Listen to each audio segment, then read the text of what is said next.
आपको कोई कहे कि आपका बच्चा अगर मेडिकल करेगा रमैया से, उसका फीस सरकार भरेगी, और दूसरा विकल्प है कि आपका बच्चा पटना मेडिकल कॉलेज से मेडिकल करेगा, आप क्या चाहिएगा?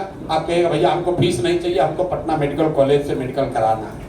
अगर आपसे कोई ये कह दे कि भैया आपको पटना मेडिकल कॉलेज में एडमिशन लेना है, पटना साइंस कॉलेज में बच्चे को पढ़ाना है कि एमआईटी में पढ़ाना है, एमआईटी में पढ़ाइएगा सरकार पैसा देगी, साइंस कॉलेज में पढ़ाइएगा पैसा सरकार नहीं देगी, तो आप क्या कहिएगा? भैया पैसा अपना जेब से लगेगा, लेकिन बच्चे को साइंस कॉलेज में पढ़ाना चाहते हैं, एमआईटी में नहीं भेजना चाहते। ये दुनिया भर में रिसर्च है।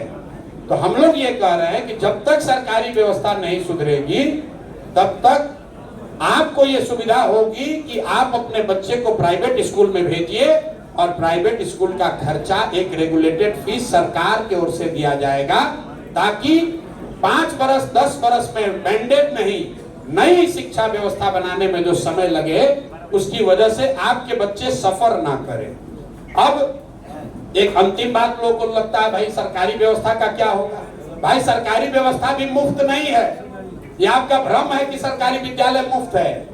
बिहार में प्राइमरी स्कूल में एक बच्चे को, सरकारी विद्यालय जो प्राथमिक विद्यालय है उसमें एक बच्चे को पढ़ाने का खर्चा है 864 रुपया। ध्यान रखिए, ये आपको कोई नहीं बताएगा, कहीं पढ़िएगा दैनिक जागरण हिंदुस्तान में नहीं पढ़ने को मिलेगा।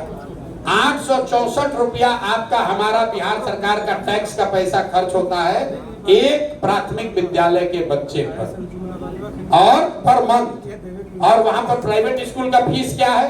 400, 500, 600। गांव में हम बात कर रहे हैं। तो ऐसा नहीं है कि सरकारी विद्यालय फ्री है। जो सरकारी टीचर है वो 80,000 रुपया ले रहा है, नहीं पढ़ा रहा है, और वही आदमी जब प्राइवेट में पढ़ाता है 20,000 रुपया ले रहा है और पढ़ा रहा है। तो सरकारी व्यवस्था मुफ्त नहीं है। जन सुराज की सोच ये है कि अगले 10 वर्ष में हर प्रखंड में 10 नेतरहाट के स्तर के विद्यालय बनाए जाएं, और 10 वर्ष तक बच्चे सफर न करें, इसके लिए उनको प्राइवेट में पढ़ने की सुविधा दी जाए। तो शिक्षा को सुधारने का, प्राइमरी विद्यालय को, किसी ने कहा, तेजस्वी यादव ने कहा शायद, कि हम वर्ल्ड क्लास यूनिवर्सिटी बनाएंगे। हम अभी यूनिवर्सिटी की बात नहीं कर रहे हैं। इसका मतलब ये नहीं कि हमारा यूनिवर्सिटी पर ध्यान नहीं है, लेकिन आप बात को समझिए। बिहार में 10% बच्चे ही, 10% से कम बच्चे ही 12वीं क्लास पास करते हैं। दलितों की, मुसलमानों की, पिछड़ों की बात करने वाले लोग, जो अभी किसी ने कहा कि सरकार जांच कराती है, रिपोर्ट लाती है, उसको पढ़ती भी नहीं है। अभी जातीय जनगणना हुआ, उसमें निकल कर आया कि आज भी बिहार में 3% दलित समाज के बच्चे ही 12वीं पास करते हैं, 5% अति पिछड़ा समाज और 7% मुसलमानों के बच्चे ही 12वीं पास कर रहे हैं। और आपके रहनुमा कह रहे हैं हम वर्ल्ड क्लास यूनिवर्सिटी बनाएंगे। तो हमारा सवाल ये है भाई, जब हमारा बच्चा 12वीं पासे नहीं करेगा तो वर्ल्ड क्लास यूनिवर्सिटी में कौन पढ़ेगा? तो पहले बिहार में जरूरत है स्कूल के एजुकेशन को ठीक करने का, और ये भी साइंस है। अगर आप 15 साल तक के बच्चे को आपने ठीक पढ़ा दिया तो वो दुनिया में किसी भी व्यवस्था में अपनी जगह बना सकता है।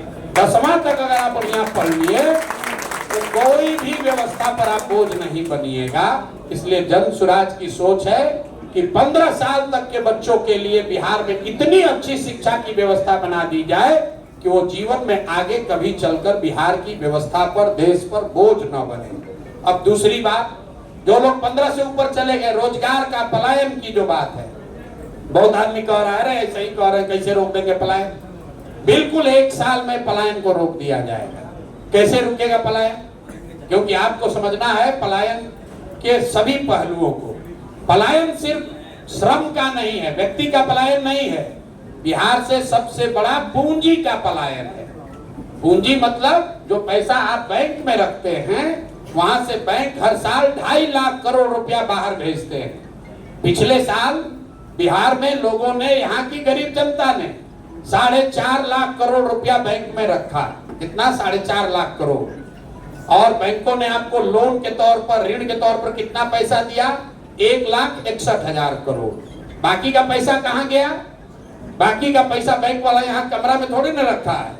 इस पैसे को बैंक वालों ने भेज दिया गुजरात, तमिलनाडु, आंध्र प्रदेश, तेलंगाना, केरल, जहां पर बिजनेस एक्टिविटी हो रही है, जहां रोजगार के अवसर है।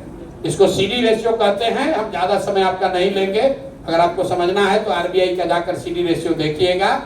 बिहार में सीडी रेशियो है 40%, मतलब 100 रुपया बैंक में रखते हैं तो बैंक वाला सिर्फ 40 रुपया ही यहाँ कर्ज के तौर पर देता है, और देश में ये रेशियो है 70।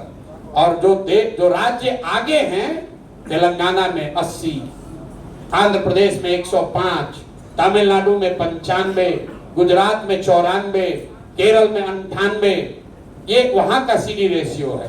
तो बिहार में आपको बाहर से पैसा चाहिए, लेकिन उससे पहले जरूरत इस बात की है कि जो पैसा हमारा आपका है वो बैंक वाले अगर बिहार में लोगों को देने लगे तो उसी से 2 से 2.5 लाख करोड़ रुपया एक्स्ट्रा हर साल यहाँ उपलब्ध होगा। तो जनसुराज ये कह रहा है कि 6 महीना के अंदर सीडी रेशियो को राष्ट्रीय औसत के बराबर भी अगर कर दिया जाए, 70% भी कर दिया जाए, तो बिहार में हर वर्ष 2 से 2.5 लाख करोड़ रुपया बैंकों के जरिए आपको मिलने लगेगा। तो आप समझिए, आप लोग यहाँ आए होंगे गाड़ी से, कोई मोटरसाइकिल से आया होगा। अगर आपको बैंक पैसा न दे तो आप में से आधे लोग ऐसे हैं जो गाड़ी और मोटरसाइकिल नहीं खरीद सकते हैं। आप इसलिए खरीद पा रहे हैं क्योंकि आपको लोन पर वो मिल रहा है। पहले आदमी घर बनाता था, एक कमरा बनाता था, फिर 2 बरस पैसा जमा करता था, फिर लिंटर करता था, फिर एक तल्ला बनाता था। अब HDFC से जाकर, SBI से जाकर आप 50 लाख लोन लेते हैं, घर बना लेते हैं, फिर EMI देते रहिएगा 50 साल। तो बिहार में जनसुराज की सोच ये है कि जो युवा है, जिसके पास स्किल है लेकिन पूंजी नहीं है, उसको सीडी रेशियो सुधार कर उसके हाथ में पूंजी दिया जाए ताकि वो यहाँ स्वरोजगार कर सके। तो जिस दिन यहाँ से पूंजी का पलायन रुकेगा, उस दिन यहाँ से बुद्धि का पलायन रुकेना शुरू हो जाएगा। क्योंकि अगर हमको यहाँ बिजनेस करने का अवसर हो तो हम रुकेंगे तो हम यहाँ जॉब क्रिएट करेंगे, 10 आदमी अपने आप रुकेगा। तो जो हम लोग का फॉर्मूला है, पूंजी का पलायन रुकेगा तो बुद्धि का पलायन रुकेगा, और जिस दिन पूंजी और बुद्धि का पलायन बिहार में रुक गया, उस दिन श्रम का पलायन अपने आप रुक जाएगा। अभी जिसके पास भी पैसा है, बुद्धि है, वो बिहार छोड़कर बाहर जा रहा है, उसको रोकने की जरूरत है। अगर उसको रोकिएगा तब यहाँ से पलायन रुकेगा। चीनी का फैक्ट्री लगाकर पलायन नहीं रुकेगा। चीनी का फैक्ट्री लगाइएगा, 2-4-5 हजार आदमी को नौकरी मिल जाएगा, 50,000 को नौकरी मिल जाएगा, लेकिन उससे पलायन नहीं रुक सकता है। जो लोग आपको बता रहे हैं कि भैया हम सरकारी नौकरी दे देंगे, बिहार में इसका भी बड़ा नशा है, हर आदमी सरकारी नौकरी चाहिए, इसी पर लोग लड़ रहे हैं। आरक्षण कितना मिलेगा? अरे भाई, एक आंकड़ा याद रखिए, पिछले 78 साल में बिहार में चपरासी से लेकर मुख्य सचिव तक सबका गिनती गणना कर लीजिएगा तो 23.25 लाख लोग ही सरकारी नौकरी करते हैं। 13 करोड़ की आबादी है, सिर्फ 23.25 लाख लोग ही सरकारी नौकरी करते हैं। मतलब परसेंटेज के टर्म पर हुआ 1.97%। 2% से कम लोग ही सरकारी नौकरी करते हैं। तो इसलिए सरकारी नौकरी के जरिए सबको कुछ मिल जाएगा, ऐसा कभी भ्रम मत पालिए। और ये भी नहीं है कि बिहार में ऐसा है, देश के लेवल पर भी 3.3% लोग ही सरकारी नौकरी करते हैं। तो सरकारी नौकरी वो जरिया नहीं है जिससे पूरे समाज को रोजगार दे दिया जाए। रोजगार देने का उपाय एक ही है, आप बच्चों को बढ़िया पढ़ाइए, और जब वो पढ़ लिख जाए, अपने पैर पर खड़े होने की स्थिति में आ जाए, तो उनके हाथ में व्यवस्था हो, पूंजी हो, ताकि वो स्वरोजगार कर सके। तो ये जनसुराज का मॉडल है। हम लोग सरकारी नौकरियों की बात नहीं करते हैं। ये बेवकूफ बनाने वाली बात है कि हम आएंगे 5 लाख नौकरी दे देंगे, उसी में पूरा लोग अजुराया हुआ है। अमेरिका में मुसल्लापुर घाट तो नहीं है जहां पर कि सब लोग रेलवे का परीक्षा देने के लिए कंपटीशन कर रहा है। अरे भाई, यहाँ ऐसा लोगों को मति भ्रम हो गया है, आरक्षण के लिए लड़ा जा रहा है। अरे भाई, हम कह रहे 100% आरक्षण कर दो। अगर 100% आरक्षण कर दीजिएगा तब भी 2% आदमी को तो फायदा होगा भाई, 98% को तो फिर भी नहीं मिलना है।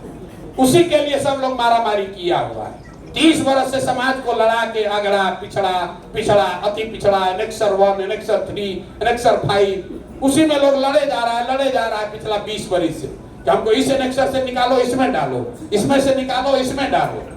अरे भाई उससे गरीबी दूर नहीं होगी। गरीबी दूर होना करना है तो बच्चों को पढ़ाना होगा, उनके हाथ में हुनर और पूंजी देनी होगी, तब बिहार का कल्याण होगा। और आप लोगों से इतना ही गुजारिश करेंगे, और कुछ कीजिए या नहीं कीजिए, कम से कम वोट देने जरूर जाइए। आप तो वोटे नहीं देने जाते हैं, आप लोग वोटे नहीं देने जाते हैं भाई। आप लोग जो इंटेलेक्चुअल है अपने को कहता है, हम जिस बात से शुरू करते हैं उससे अंत करेंगे। आप लोग तो वोट भी देने नहीं जाते हैं भाई। बिहार में वोटे होता है 50-55%, उसमें भी शहरी क्षेत्रों में वोट होता है 40%, उसमें भी अगर मध्यम वर्गीय परिवार वाले बूथ का देख लीजिएगा तो 30% भी वोट नहीं है। तो लंबा लंबा बात करने से बिहार नहीं सुधरेगा। आपको अपने घर से, अपने लिविंग रूम से, अपने बेडरूम से निकलना पड़ेगा, निकल के जाके वोट करना पड़ेगा। जो अच्छा लगे उसको वोट कीजिए। हम रोज कह रहे हैं, अगर जनसुराज से भी कोई खराब खड़ा हो जाए उसको भी हराइए, उसको भी वोट मत दीजिए।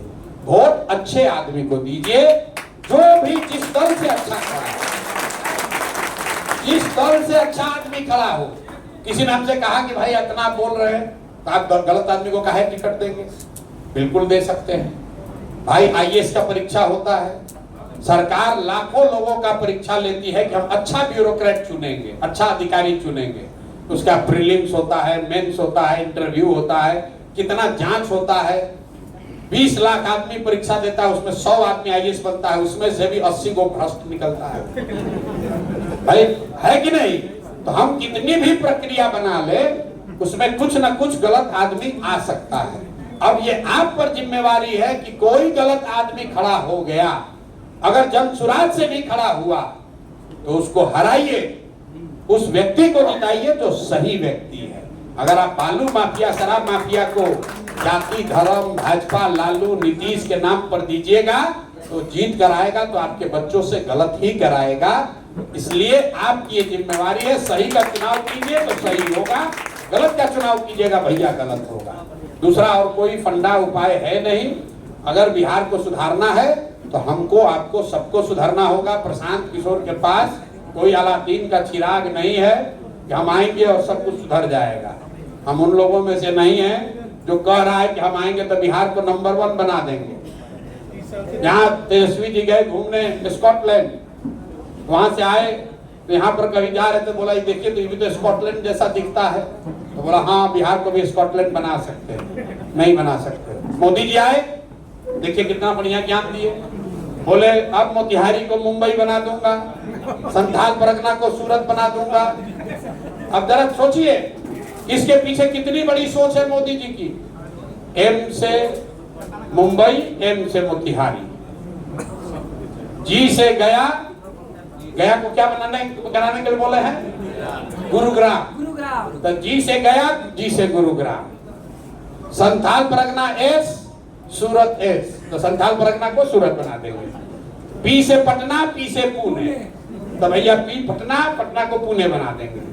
अब पूरा जनता इसी में अजुरा गया। मोदी जी कहे हैं कि मोतिहारी को मुंबई बना देंगे। हम बोले भैया अच्छा, समुंदर भी ले आएंगे, मोतिहारी में समुंदर भी ले आएंगे, वहां तो तुम भी जाकर बीच फ्रंट वाला घर जमीन खरीद लो अभी से। अरे भाई ये मेयर तुकबंदी है। आज मुझे किसी ने लिख के भेजा, भैया बोलिए कि अगली बार मोदी जी आएंगे तो कहेंगे बेगूसराय को बंगलोर बना देंगे। दोनों पीछे है भाई। किसी ने लिख के दिया कि मोतिहारी को मुंबई। आप इसको अभी आप लोग ध्यान नहीं दिए होंगे लगता है, आप लोग लग रहा है क्या बतिया रहे हैं। मोदी जी कल आकर बोले मोतिहारी को मुंबई, दोनों एम से मोतिहारी, एम से मुंबई, पी से पटना, पी से पुणे। तो क्या भैया बिहार का जितना शहर है उसका खोजो।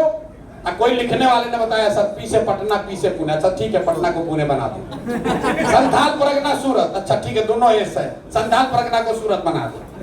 एम से मोतिहारी, एम से मुंबई। ऐसा ही किसी ने, अब नाम नहीं बताएंगे किसने लिखा था, काशी को क्योटो बना देंगे। वो भी के से काशी, के से क्योटो था।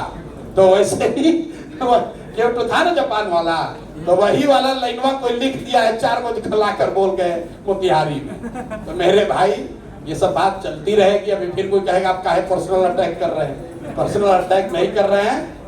जनता को कोई नेता बेवकूफ नहीं बना रहा है, जनता खुद ही बेवकूफ बनने के लिए तैयार बैठी हुई। और भैया हमको आओ भैया, हमको हम लोग मजा ले रहे हैं कि मोतिहारी को मुंबई बना देंगे मोदी जी।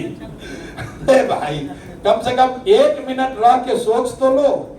तेजस्वी जी ने कहा मैं 2500 रुपया दे दूंगा सबको। चलिए तेजस्वी जी तो कुछ कर सकते हैं, लेकिन हमने कांग्रेस के लोगों को कहा कि भाई चिदम्बरम जी तो इतने बड़े इकोनॉमिस्ट हैं, अगर 2500 रुपया आप हर महिला को दीजिएगा बिहार में, तो 6 करोड़ महिला है, नाबालिग लड़कियों को हटा दीजिए तो 5 करोड़, करीब करीब 4 करोड़ 80 लाख महिला होती है। उसको हर महीने अगर 2500 रुपया दीजिएगा तो साल भर में बजट होगा 1.5 लाख करोड़ रुपया। अब बिहार सरकार में पैसा ही है 1 लाख करोड़, अब तुम कह रहे हो हम दे देंगे 1.5 लाख करोड़, और इसी के आधार पर पूरा बिहार वोट दे देगा, अब फिर कहेगा हमारा तो बातें नहीं पूरा किया। अरे भाई गलती उसका नहीं है, आपके हाथ में भी तो कैलकुलेटर है। कैलकुलेटर नहीं है, मोबाइल तो है, उसमें कैलकुलेटर है, जरा गुणा कीजिए तो। अगर 5 करोड़ आदमी को 2500 रुपया हर महीना दिया जाएगा तो 1.5 लाख करोड़ रुपया होता है। ये कहां से आएगा? राहुल गांधी आकर बोले, कोई ये पूछने वाला नहीं है कि भाई इतना बड़ा सौगात, इतनी अच्छी बात आप कर्नाटक में काहे नहीं लागू कर रहे हो जहां तुम्हारी सरकार है? कर्नाटक में तो बिहार से ज्यादा पैसा है। भाई तेलंगाना हिमाचल में क्यों नहीं लागू कर रहे हो? इतना बड़ा बढ़िया ज्ञान आप खाली बिहार के लिए काहे रखे हैं? अब इसी पर याद आया, किसी ने शराबबंदी पर सवाल पूछा है। मेरे भाई शराबबंदी पर बाकी बहस छोड़ दीजिए, कम से कम इतना तो पूछिए कि शराबबंदी से अगर महिलाओं का इतना एम्पावरमेंट हो रहा है तो बिहार के साथ साथ देश के दूसरे राज्यों की महिलाओं का एम्पावरमेंट क्यों नहीं किया जा रहा है? योगी जी इसको यूपी में काहे नहीं लागू कर रहे हैं? भाई भाजपा यहीं पर बता रहा है कि महिलाओं का एम्पावरमेंट हो रहा है, और मुस्लिम लोग भी समझ रहे हैं तो इस्लाम के हिसाब क्या बात है, शराबबंदी लागू होना चाहिए। हमको मुस्लिम लोग ये भी पूछते हैं कि भैया इस्लाम के, तो मैं कहा